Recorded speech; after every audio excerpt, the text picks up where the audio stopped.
সবাই বলে কোনো ধর্মই খারাপ কথা বলে না। ইসলাম একই কথা বলে। কেন তার সমস্ত পৃথিবী তৈরি করতে 6 দিন লাগলো? আপনি 9 মাস পরে জন্মাবেন। এতগুলো মানুষ দোজখে যাবে?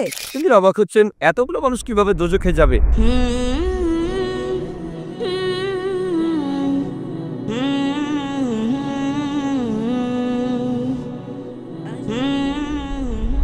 সবাই বলে কোনো ধর্মই খারাপ কথা বলে না, কিন্তু মুসলিমরা কেন অন্য ধর্মের লোকদের ইসলাম গ্রহণ করতে বলে?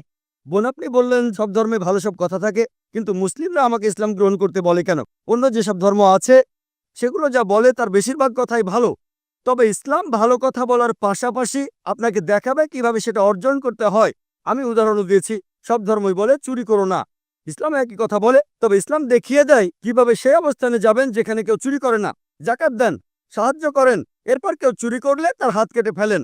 তাহলে চুরি করা বন্ধ হয়ে যাবে, কোনো অপরাধ থাকবে না। এজন্যই আমি বলেছিলাম যে ইসলাম ভালো কথা বলার পাশাপাশি আপনাকে দেখিয়ে দেবে কিভাবে সেটা অর্জন করতে হয়।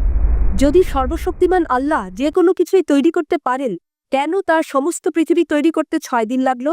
বোন প্রশ্ন করলেন যে আল্লাহ যদি যে কোনো কিছু সৃষ্টি করতে পারেন তাহলে কেন 6 দিন সময় নিলেন?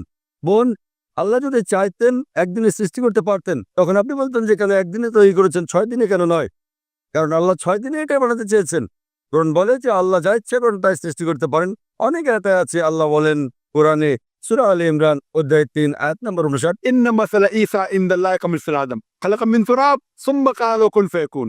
আল্লাহ আদম আলাইহিস সালামকে সৃষ্টি করেছেন যেমন তিনি যীশু খ্রিস্টকে সৃষ্টি করেছেন ধুলো থেকে, তিনি বলেন হও আর তা হয়ে যায়। আল্লাহ যখন কিছু সৃষ্টি করতে চান তিনি বলেন হওয়ার হয়ে যায়, তিনি ইচ্ছে করলেই এটা হয়ে যায়। আল্লাহ যদি ইচ্ছে করেন আপনি 9 মাস পরে জন্মাবেন, তাহলে আপনি 9 মাস পরে জন্ম নেবেন। আল্লাহ যদি চান 1 সেকেন্ডে, তাহলে মাত্র 1 সেকেন্ডেই। তো আল্লাহ চাইলেন যে তিনি কোনো কিছু 6 দিনে সৃষ্টি করবেন, তাই তিনি করলেন। পৃথিবীতে অনেক মানুষ ভুল কাজ করছে। আমার ভাবতে খুব অবাক লাগে, এতগুলো মানুষ দোজখে যাবে? তিনি অবাক হচ্ছেন, এতগুলো মানুষ কিভাবে দোজখে যাবে? আমাদের এই জীবনটা হলো পরীক্ষা। আপনারা যদি ভালো করে দেখেন যে নিচু গ্রেডের পরীক্ষাগুলোতে বেশিরভাগ ছাত্র পাশ করে, তবে উপরের লেভেলে গেলে সেখানে পাশ করাটা কঠিন। উদাহরণস্বরূপ কোনো কঠিন পরীক্ষায় বসেছেন, যেমন মেডিকেল কলেজে ভর্তি হতে গেলে আপনাকে পড়তে হবে, খাটাখাটনি করতে হবে, পড়াশোনা করতে হবে। একইভাবে বেহেশতে যেতে গেলে এটা সহজ কাজ না, এটা মেডিকেলে ভর্তির চেয়েও অনেক কঠিন কাজ। তাই এটা আসলে পরকালের জন্য পরীক্ষা। যারা আল্লাহর নির্দেশগুলো মেনে চলবেন তারা ইনশাআল্লাহ বেহেশতে যেতে পারবেন। আশা করি বোন উত্তরটা পেয়েছে।